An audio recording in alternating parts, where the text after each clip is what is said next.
welcome back. Yeah, I missed you guys so much. Welcome to the best place to ever be at in your life.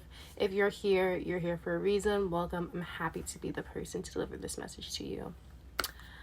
I am so excited about this video because it's something that I feel like I talk about a lot on like different platforms at like different times, so I never made like a cohesive video on it.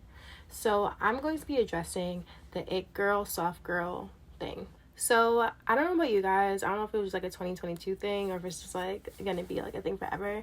But I know I saw the whole like it girl thing going on. It was like more of an aesthetic than anything, but like whenever you saw this aesthetic of someone with like a slick back bun and like, you know, neutral tone colors and an iPad, and a Prada bag, she wasn't a girl.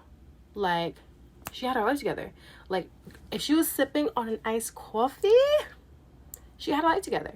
And honestly, like, I think that the whole it girl thing is a very well intended concept, right? The idea that an it girl is you at your highest point, manifesting the life that you want, living the life that you want. No one's telling you nothing. You're on it, right? You are her, you are she, and that's on self-confidence. But I think that there's also a lot of error and misleading with that idea as well. One thing that I address a lot is the promotion of aesthetics over value. And I feel like at its core, being an it girl is more than just being well put together and pretty and drinking an iced coffee. What if you don't even like iced coffee?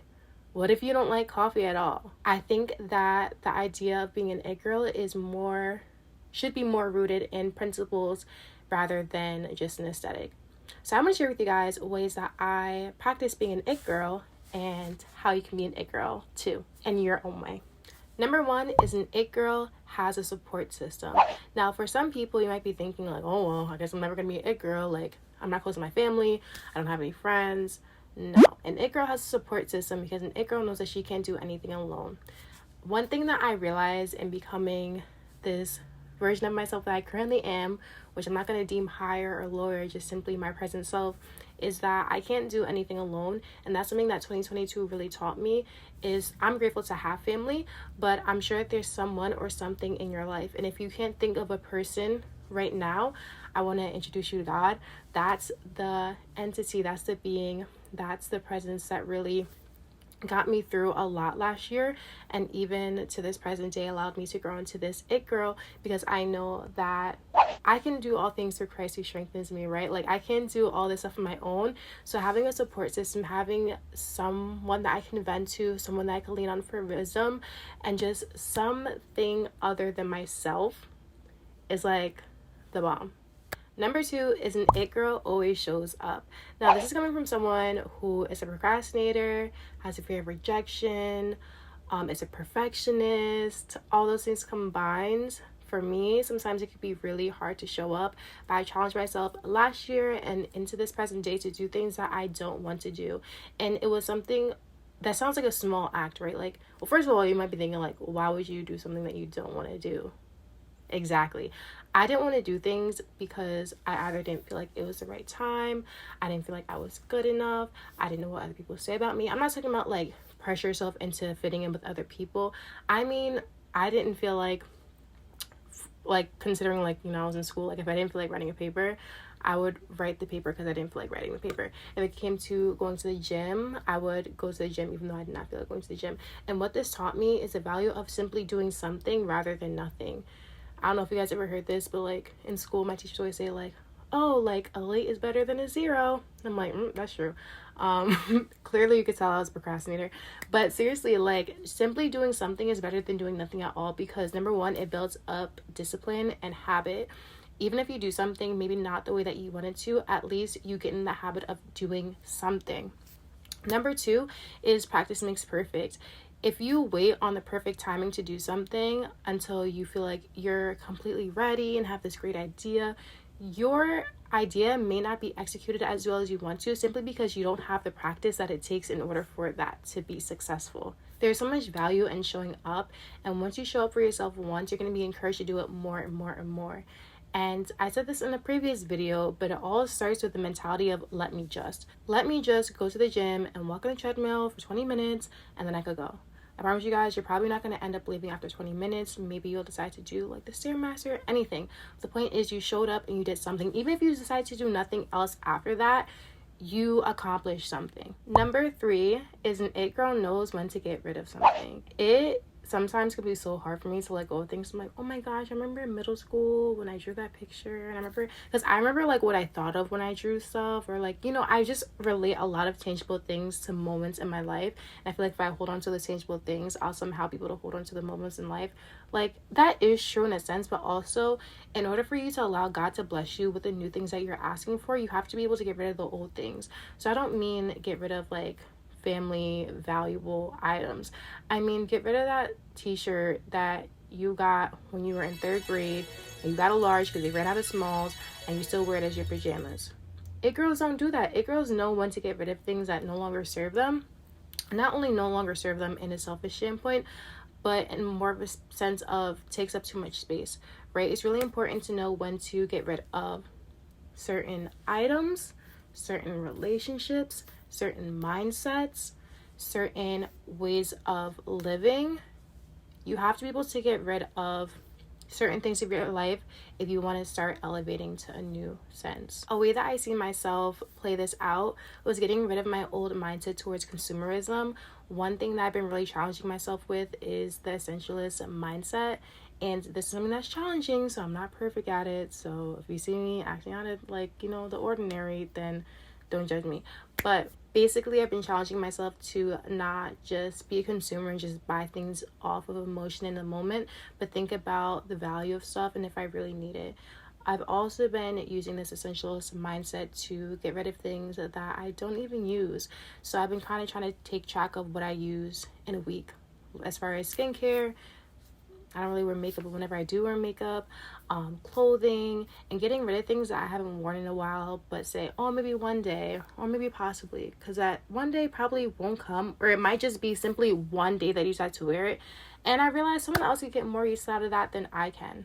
Getting rid of old stuff really allows for space to breathe, space to be creative, space for just adventure, and that's something that I'm coming to appreciate now as an it girl. Number 4 is it girls know how to serve other people. One thing that I notice a lot in this whole it girl thing is seems to be very self-centered in a way.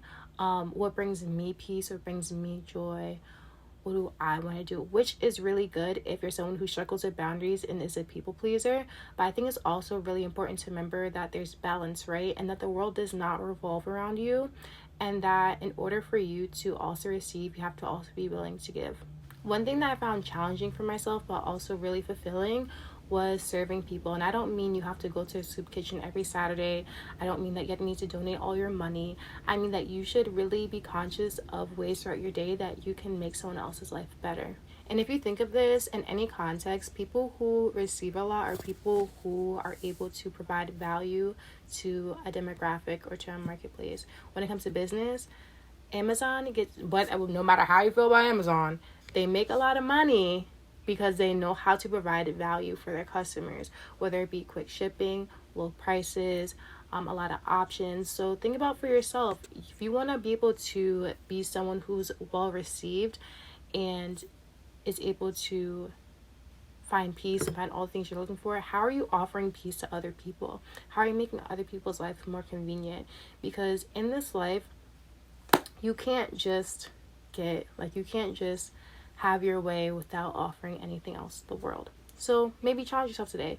You know, as an it girl, how can I make someone smile? Like, as an it girl, how can I extend myself to someone else? Not overextend, but extend myself to someone else. How can I share my time? How can I share my energy? How can I share my effort? Someone drops something at the store, let me pick it up for them. They might not think it's some grand miraculous act. Serving people doesn't always mean something that's noticeable, maybe for the other person or maybe for you, but it's more so about the act of doing and the act of giving subconsciously, because the more that you subconsciously give and share and are open, the more that subconsciously you will receive. Now, there's a lot of other ways to be an it girl, but the last principle that I want to share today on it girl principalities is it girls are mindful. Now, I had a whole previous video dedicated to the power of mindfulness and self-awareness, but being an it girl means being aware of your own feelings, your own environment, and your energy. And I think that's super important because the more that you are conscious of yourself and others around you, the more that you allow yourself opportunity to grow. You can't change anything if you aren't aware that something needs changing. You can't evolve if you don't know that something needs evolution. And I think that a part of being an it girl, and the whole point of being an it girl, right, is growing and becoming a higher self. You can't become higher if you aren't aware that there's room to go up. So I think that mindfulness is super important. If you want to know more of my thoughts on mindfulness, check out my last video. It will be tagged right somewhere on the screen. And that is it for today's video. I hope you guys found this video interesting. These are just a couple of the principles that I found I exhibited in myself. I don't want to talk about something if I'm not living it. And I found it to be really helpful for me to seek growth in myself. So if you found this video helpful, go ahead and leave a like, maybe comment a little something. Maybe you subscribe if you're feeling crazy, no pressure. But I hope you guys really like this, and I will see you guys in my next video.